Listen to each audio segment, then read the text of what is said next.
Napriek tomu, že je sobota skoro ráno, pred budovou základnej školy vo Vyhniach je dnes celkom rušno. Prišli sem žiaci spolu so svojimi učiteľmi, rodičmi, starými rodičmi alebo staršími súrodencami. Ahoj, chcelo sa ti ráno stávať? Chcelo sa mi stávať. Aj takto skoro? Aj.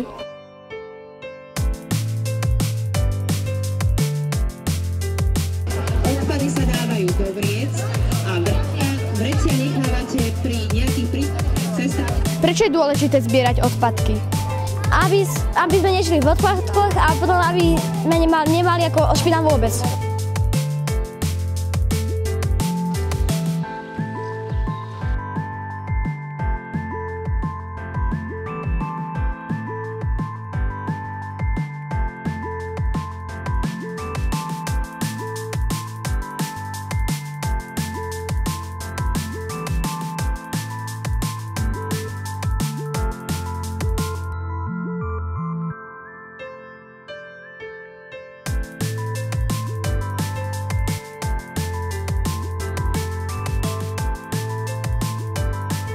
Myslíte si, že stálo za to odložiť sobotnejšie práce a prísť sem?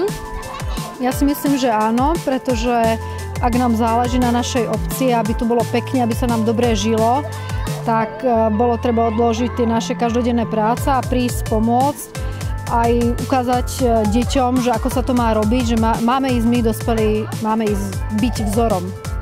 A na akom mieste ste boli vyzbierať odpad?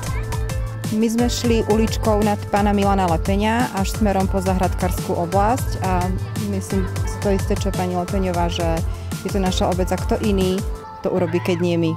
My sme tiež obec.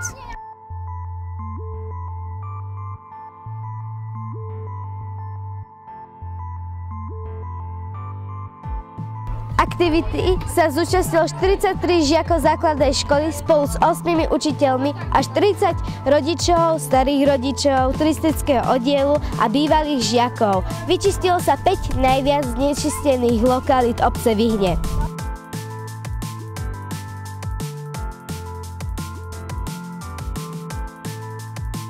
Ste spokojná s počtom detí, rodičov alebo starých rodičov, ktorí sa zúčastnili dnešnej akcie? Vážim si každého žiaka, ktorý prišiel a prispel pri tejto peknej akcii. A myslíte si teda, že po dnešnom dni bude naša obec krajšia a čistejšia? No po každej takejto akcii je určite všetko krajšie a čistejšie a ja pevne verím, že sa to čo najdlhšie zachová takéto pekné, čisté, ako je to práve teraz v tomto okamžiku.